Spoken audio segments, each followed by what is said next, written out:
जम्मू कश्मीर के finance department ने एक सर्कुलर निकाला है, जिस सर्कुलर में उन्होंने जो डेली रेटेड वर्कर्स हैं और कैजुअल लेबरर्स हैं उनकी जो मजदूरी जो उनको दी जाती है, जो वेजेस उनको दी जाती हैं, उसकी रेगुलेशन को लेकर एक सर्कुलर निकाला है। इस सर्कुलर के कारण जबरदस्त कंफ्यूजन भी हुआ है। कंफ्यूजन इसलिए हुआ है क्योंकि इस सर्कुलर में बाकी तमाम चीजें जो कही गई हैं वो तो कही गई हैं, लेकिन आखिरी लाइन में लिखा गया है the engagement of daily rated workers casual labourers shall be restricted to budget available and no liability shall be created.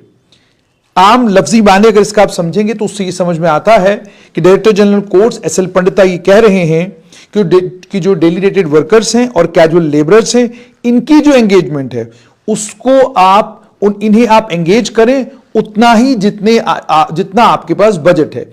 Budget से आप एक्सीड नहीं कर सकते हैं और कोई नई लायबिलिटी नहीं क्रिएट कर सकते हैं। अब इसके दो मतलब निकलते हैं। एक मतलब तो यह निकलता है कि एसआरओ 520 जिस वक्त आया तो डेली रेटेड वर्कर्स और कैजुअल लेबरर्स की एंगेजमेंट के ऊपर मुकम्मल तौर पर प्रतिबंध लगा दिया गया। जो डेली रेटेड वर्कर्स और कैजुअल लेबरर्स अलग अलग विभागों में काम कर रहे हैं वो नए एंगेज नहीं हैं, वो 2015 से पहले सबके सब एंगेज किए गए हैं और वो तमाम लोग वेजेस ले रहे हैं और वो खुद को सरकार का सरकारी मुलाजिम समझते हैं और वो अब रेगुलराइजेशन की मांग कर रहे हैं। ये सरकार भी जानती है। नया कोई डेली वेजर या कोई कैजुअल लेबरर लगाया नहीं जा सकता है, यह बात सरकार ने 2015 में कह दी थी। अगर नया कोई डेली वेजर, नया कोई कैजुअल लेबरर नहीं लगाया जा सकता है तो फिर इस आखिरी लाइन का मतलब क्या है? तो आम लफ्जों में अगर समझेंगे तो उन्होंने ये कहने की कोशिश की है कि आप डेली वेजर को एंगेज कर सकते हैं, आप कैजुअल लेबरर को एंगेज कर सकते हैं, लेकिन जितना आपके पास बजट है।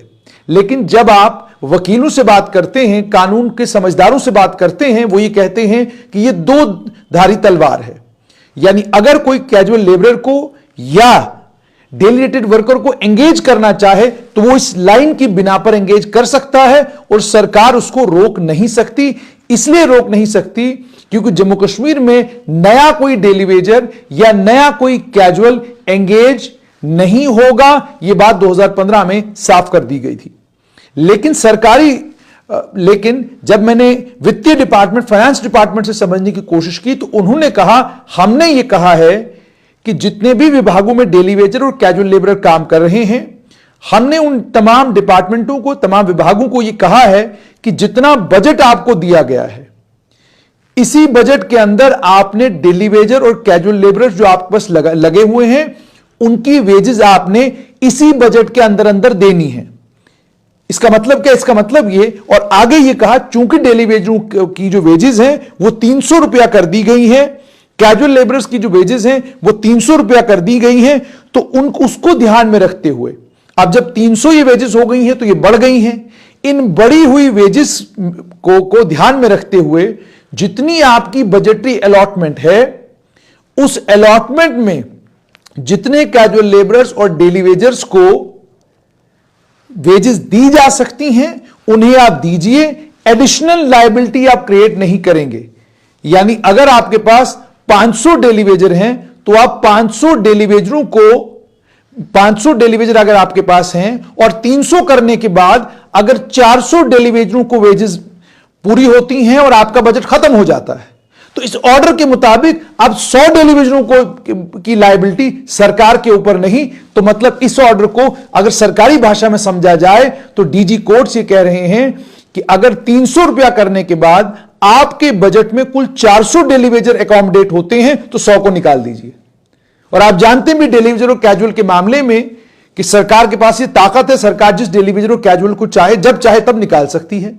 लेकिन डेली वेजर और कैजुअल कोर्टों में भी गए हैं, सरकार के सामने उनका केस भी है। पीएचई के डेली वेजर और कैजुअल जो हैं वो आप जानते हैं कि आंदोलन भी कर रहे हैं।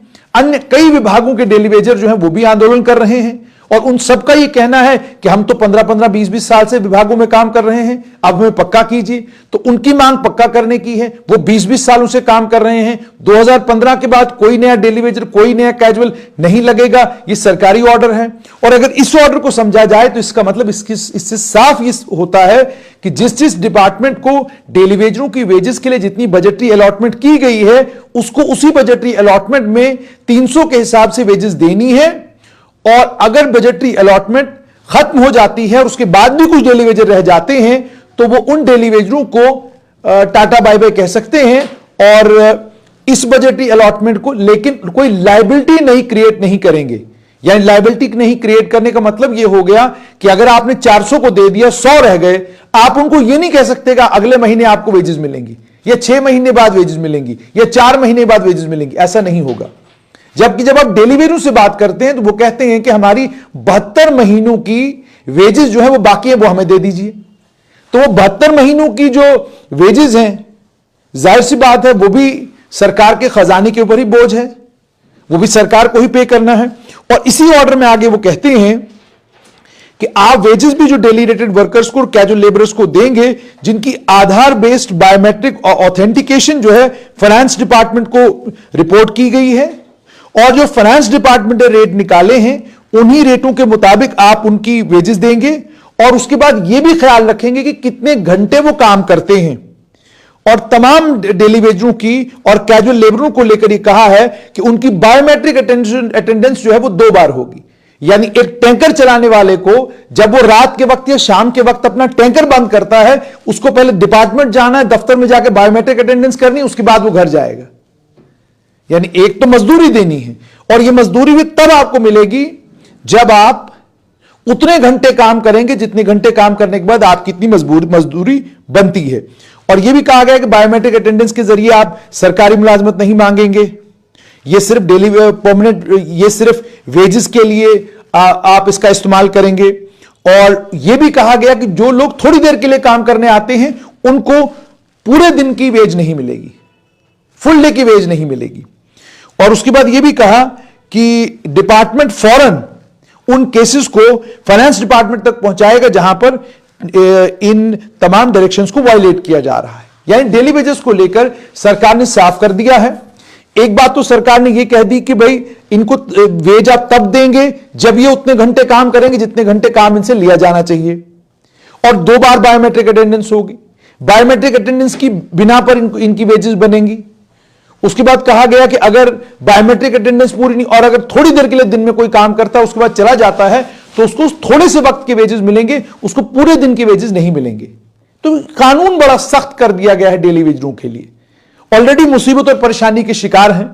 10,000 रुपए के 10,300 के हिसाब से 30 दिन का 9,000 बनता है। 9,000 रुपए में आज आप जब मार्केट में जाते हैं तो क्या बनता है आप जानते हैं। अगर आपको बच्चों को अच्छी पढ़ाई करानी है, बच्चों को अच्छे स्कूल में भेजना है, तो 9,000 रुपए की वेजेस में तो कुछ भी नहीं बनता। लेकिन इस 9,000 रुपए की वेजेस के लिए भी एक तो बायोमेट्रिक अटेंडेंस 2 वक्त, दूसरा ये नंगी तलवार कि अगर बजटरी अलॉटमेंट जितनी है उतनी अलॉटमेंट में अगर आप डेली वेजरों की वेजेस नहीं दे पाए तो आप क्या करेंगे, आप बाकी लोगों को डिसएंगेज करेंगे। यही इस ऑर्डर से समझा जा सकता है। अब यह ऑर्डर दूसरी तरह से भी हो सकता है कि जनाब जितनी अलॉटमेंट है उतने लोगों को आप वेजेस दे दीजिए। अब दूसरा मैंने आपको जैसे कहा कि एंगेजमेंट के लिए भी कुछ लोग इसका इस्तेमाल कर सकते हैं, और कानूनी तौर पर फाइनेंस डिपार्टमेंट उनको रोक नहीं सकता। कॉनोटेशन यानी किसी भी लफ्ज के 2 मानी हो सकते हैं, आप उसको 2 तरीके से समझ सकते हैं।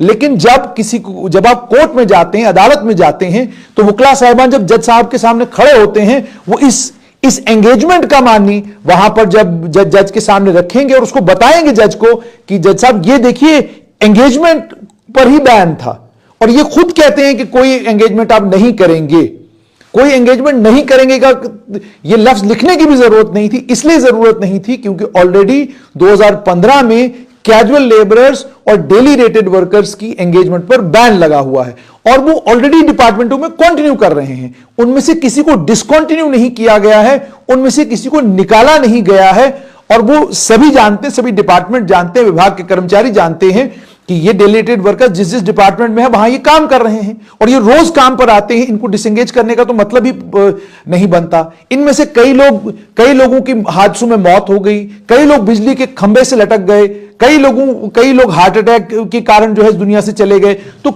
इन लोगों ने नौकरियां तभी छोड़ी जब कोई हादसा हुआ या किसी की मौत हो गई, अदरवाइज तो ये लोग लगातार काम कर रहे हैं। तो फिर ये एंगेजमेंट का लफ्ज लिखने की क्या जरूरत थी। इस एक एंगेजमेंट के लफ्ज ने बड़े सारे सवाल खड़े कर दिए हैं, लेकिन इस एंगेजमेंट के साथ में बाकी जो चीजें विभाग ने कही हैं वो साफ तौर पर दर्शाता यह है कि जम्मू कश्मीर की सरकार और केंद्र सरकार जहां डेलीगेटेड वर्कर्स लेकर गंभीरता के साथ उनकी रेगुलराइजेशन को लेकर सोच रही है, वहीं पर निचले स्तर पर काम करने वाले बाबू अभी भी इसी मानसिकता के साथ काम कर रहे हैं कि हमारे पास जितना पैसा है उतना दे दीजिए, उतने में जितनों की वेजेस बनती है दे दीजिए, जिनको उसके बाद जो रह जाते हैं उनकी जिम्मेदारी हमारी नहीं, यही इस ऑर्डर से समझा जा सकता है।